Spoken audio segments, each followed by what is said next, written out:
নমস্কার বন্ধুরা, গরিস কিচেন আপনাদের সকলকে স্বাগত ভালোবাসা নিয়ে। আজকে আমি আপনাদের সামনে একটা নতুন ধরনের রেসিপি নিয়ে এসেছি। এখন নতুন সিজন হচ্ছে তাল। তো তালের আমরা নানা রকমের রেসিপি বানিয়ে খেয়ে থাকি। তো আজকে আমি বানাবো তালের কেক। চলুন দেখে নেওয়া যাক আজকে তালের কেক বানাতে কী কী উপকরণ লাগছে।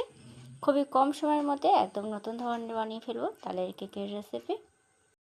আমি আপনাদেরকে রিকোয়েস্ট করব রেসিপিটা পুরোপুরি দেখার জন্য, স্কিপ না করে।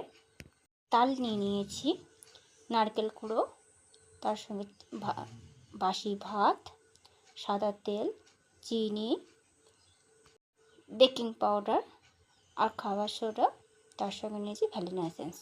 সমস্ত উপকরণ আমি নিয়ে নিয়েছি। এরপরে আমি একটা পাত্র নিয়ে নেবো। পাত্রের মধ্যে একে একে করে সমস্ত উপকরণগুলোকে দিয়ে দেবো। সবার প্রথমে দিলাম 3 থেকে 4 চামচ চিনি, তার সঙ্গে দিয়ে দেবো নারকেল কুড়ো অর্ধেকটা। এরপরে দিয়ে দিলাম তালটা যেটা আমি বের করে রেখেছিলাম চিঁচে, সেই তালটাকে দিয়ে দিলাম। তারপরে দিয়ে দেবো ভাত, 2 টেবিল চামচ আমি এখানে ভাত দিয়ে দিয়েছি। বাসি ভাত ছিল, সেই ভাত দিয়ে বানাবো একটা নতুন ধরনের রেসিপি। এই দেখুন আমি একবারে মিক্সারে গ্রাইন্ড করে নিয়েছি। এরপর একটা পাত্রের মধ্যে আমি ঢেলে নেবো। এরকম ধরনের একটা পাত্র নিয়েছি, পাত্রের মধ্যে আমি একে একে করে বের করে নেব। খুবই অল্প সময়ের মধ্যে বানিয়ে ফেলা যাবে কেকের রেসিপি। এরপরে দিয়ে দেবো আমি এর মধ্যে সাদা তেল।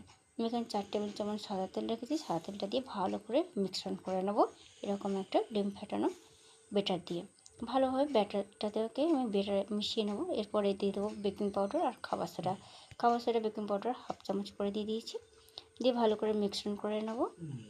ব্যাটারটাকে 5 থেকে 10 মিনিট মতন ভালোভাবে ফেটাতে থাকতে হবে, যাতে একটা আলাদা কোনো কিছু দানা বা কিছু না লেগে থাকে। দেখুন আমার রেডি হয়ে গেছে। এরপরে দিলাম ভ্যানিলা এসেন্স 1 চামচ দিয়ে দিয়েছি। দিয়ে ভালো করে মিশ্রণ করে দেবো। তারপর 15 মিনিট মতন আমি ঢাকা দিয়ে রেখে দেবো রেস্টে।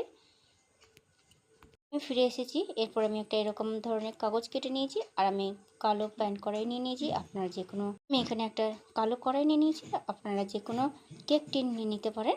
তো আমার এটাতে সুবিধা বলে আমি তার জন্য নিয়েছি। এরপরে আমি এক এক করে কড়াইয়ের মধ্যে দিয়ে দেবো সমস্ত ব্যাটারটাকে। একবার নাড়াচাড়া করে নিয়ে ব্যাটারটাকে আমি ঢেলে দেবো। একটা লাইক, শেয়ার, কমেন্ট করবেন। পাশে থাকা বেল আইকনটা বাজিয়ে সাবস্ক্রাইব করে আমার পাশে থাকবেন। ব্যাটারটাকে দিয়ে দেওয়ার পরে দেখুন আমি ব্যাটারটা দিচ্ছি। ব্যাটারটা দিয়ে দেওয়ার পরে একটু ড্যাব ড্যাব করে দেবো, যাতে না কোনো ভিতরে বাবলস থাকে। তারপরেই আমি গ্যাসের মধ্যে হাই ফ্লেমে বসিয়ে দেবো। গ্যাসের আঁচটাকে আমি হাই ফ্লেমে দিয়ে বসিয়ে দেবো। 10 থেকে 15 মিনিট মতন হাই ফ্লেম রাখবো। তারপরে আমি গ্যাসের ফ্লেমটাকে একদম লো করে দেবো। আমার আজকে তালের কেক রেসিপি রেডি হয়ে এসছে, আর 10 থেকে 15 মিনিটের মতন লাগবে ভালোভাবে হতে। দেখুন আমার হয়ে গেছে। একটুখানি আমি এখানে টুথপিক দিয়ে দেখে নিচ্ছি হয়েছে কি হয়নি। দেখুন একটু একটু লেগে আছে আঠা, তো আর একটুখানি সময় লাগবে। তার জন্য আবার গ্যাসের আঁচটাকে লো ফ্লেমে করে দিলাম, দিয়ে ঢাকা দিয়ে আর 10 মিনিট মতন করতে থাকবো। এবার আমার কেকটা রেডি হয়ে গেছে। গ্যাসের আঁচটা বন্ধ করে দিয়েছি, দিয়ে আমি একটা পাত্রের মধ্যে তুলে নিচ্ছি। দেখুন আমার রেডি হয়ে গেছে। আজকের রেসিপি এই পর্যন্ত, পরের রেসিপি দেখা হবে।